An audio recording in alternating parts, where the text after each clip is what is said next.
So I'm starting the Twilight series finally. They're movies I've actually never seen before. But yeah, it wasn't good.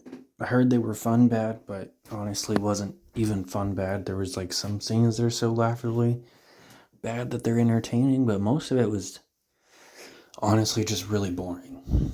This girl decides to go live with her dad while her stepdad and mom go somewhere else because she doesn't want to go with him. So now she's in this small town. She goes to school, she meets this guy.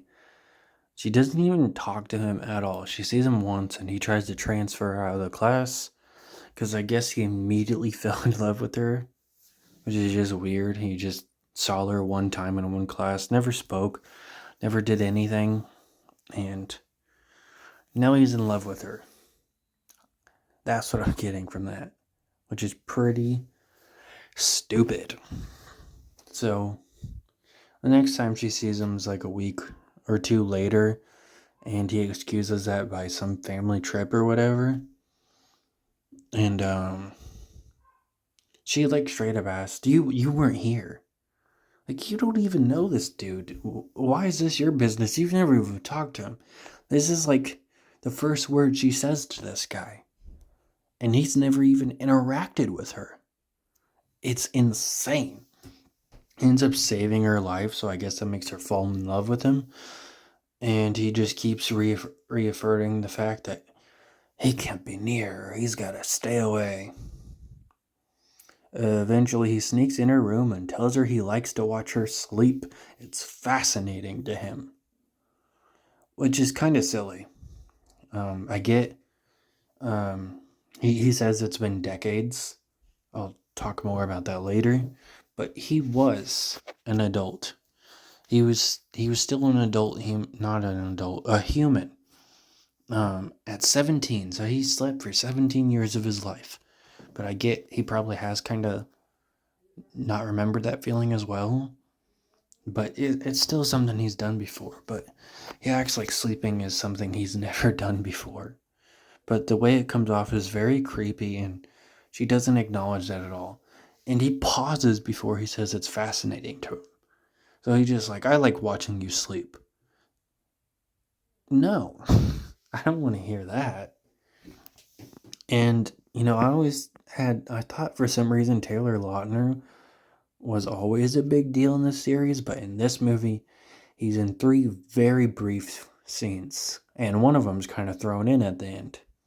He's in the very beginning of the movie. He's kind of in the middle of the movie, then he doesn't appear till the very end. And he has long hair in this movie, which is kind of weird to see Taylor Lautner with long hair from the few movies I watched when I was a kid with him. And I had watched Abduction with him, I think, last year. And he had short hair. He doesn't look bad with it, but very weird thing to see him with long hair. Anyways, there's also a scene where he admits to killing people, and she's like, I don't care. And she doesn't even say, I don't care, I love you. She just, like, she doesn't care that he's killed people, which, insane. Um, then, he, like, goes super fast into a tree and tells her that he's not like other vampires. His family's not like other vampires. They don't kill people. Right after he's just said he's killed people before. Very weird choice of dialogue. Obviously, I'm assuming he's like killed people in the past. He doesn't do that anymore. Hasn't done that for a long time. But just the way they phrase it is pretty dumb. He tells her he's killed people, then he tells her right after he doesn't kill people. Pretty fucking stupid way to write the scene. There's also like one kill in the movie that is framed really dumb, where he's like the best friend of the dad or whatever. He's only mentioned in like one scene. Like one scene after he dies, maybe two actually. Two is actually two. But they treat him like he was his big best friend. He never finds out who killed him or anything like that. And he really doesn't even seem that torn up about it. but they treat him like he's been his best friend for years. And they have like this half-ass scene about him talking about how they've been friends for 30 years. And that scene just kind of ends. But anyway, his best friend gets killed in a kind of goofy scene. 3 vampires show up. One kicks him down, and the other guy says, "Don't play with your food." From what I remember, there wasn't even a scream. And he doesn't get killed on screen. Just cuts up to the sky. And this movie's PG-13. I don't even remember there being a single cuss word in it, let alone blood. Which, should be a big thing in a vampire movie, but whatever. Eventually they go and play baseball and they run into other vampires that are willing to kill people. So,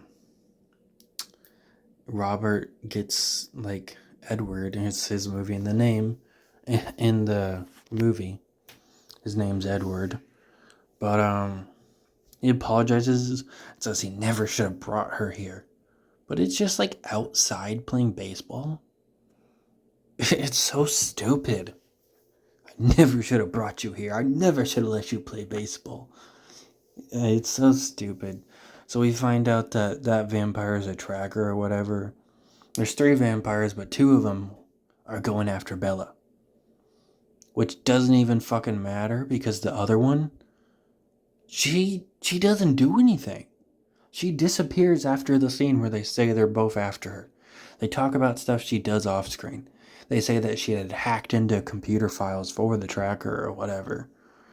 And she did something else. And then they mention her again and they're like, oh yeah, she just ran away. So she's literally pointless. I don't know what they were doing with her.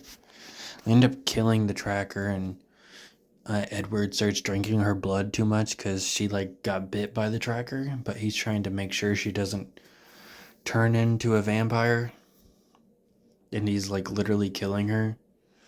And I think he's his adoptive dad. He's just kind of Edward, stop. Edward, stop.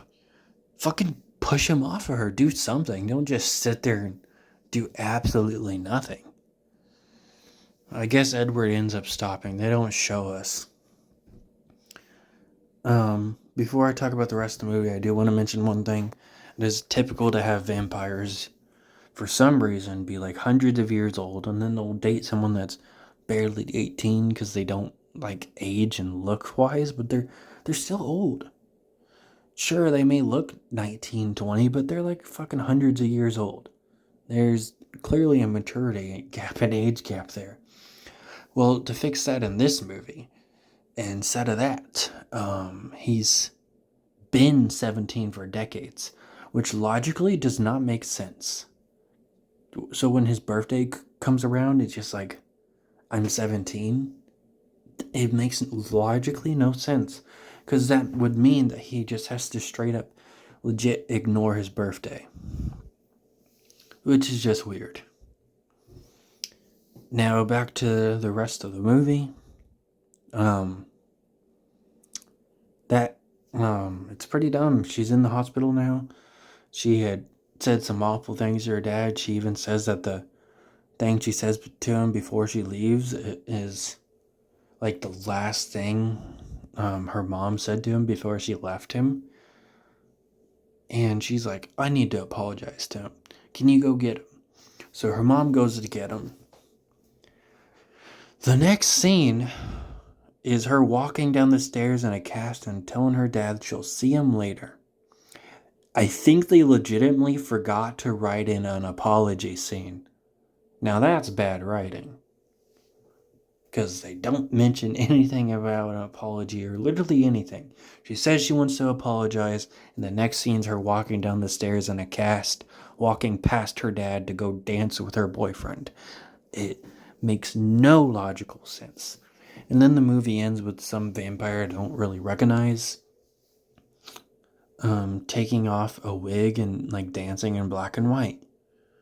And that was the end of the first Twilight movie. 4 more to go.